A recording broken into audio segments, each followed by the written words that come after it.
10 ans, Lingala facile, 10 ans, 10 ans, 10 ans. 2008 tout a commencé, Lingala facile c'était pas facile. 10 ans y'a le lac on va faire la fête jusqu'à fatiguer. Yala bana mibali oyo Jonathan Palace elongo na Berkas artiste musicien rappeur ya makasi oyo bazali komata na puissance boyebake batali penzake après 10 ans ya musala kitoko oyo Lingala facile esala na mboka na biso elakisa ba reportage ya ndenge na ndenge elakisa makambu ya ndenge na ndenge efula batu ebele balobi te bientôt 10 ans ezali kofetame biso to bana déjà fête ko fête e ko kuta déjà bana nyonso ya Congo ba message déjà na nzembo ya Lingala facile aliyoka ndenge bapapola nkunga 10 ans Lingala facile 10 ans 10 ans 2008 tout a commencé Lingala facile c'était pas facile 10 ans y'a le lac on va faire la fête jusqu'à fatiguer 2008 tout a commencé Lingala facile c'était pas facile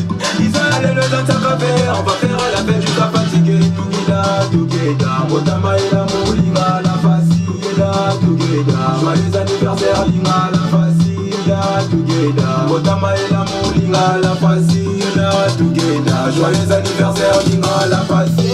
Comment te dire, il est validé, Lingala facile pour la qualité, colonisation médiatique, abonné, c'est rien à nous, tout le monde en qualité.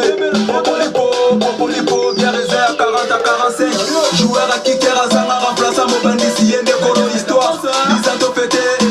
Lingala facile de mon ici. Merci les guides, qu'est-ce que t'en penses? Lingala facile. Donc tu as dit que anniversaire est en donc en 2018 mais biso to saliango déjà donc un pas de gardien de balu barakara to yemba déjà donc honorable Azwaton ya yoka et puis moi et ça la petite na bien quoi donc ouais numéro de téléphone est plus 243 81 79 87 923 plus 243 81 79 87 923. Tout le monde cadeau au Toropé, honorable Zachary Bababa sur les mots là, 10 ans vraiment la colonisation. Merci au c'était profite au PSAE. Ils allaient qu'à faire tout yimbe dans mon nzembo. Donc voilà et puis cadeau on a signé déjà Berkas Palace. Vous comprendre? Mais bon quand bilongyo yo. Si 2020, on comme ça mokili. Pour bana tiala ali se quitter. Wow.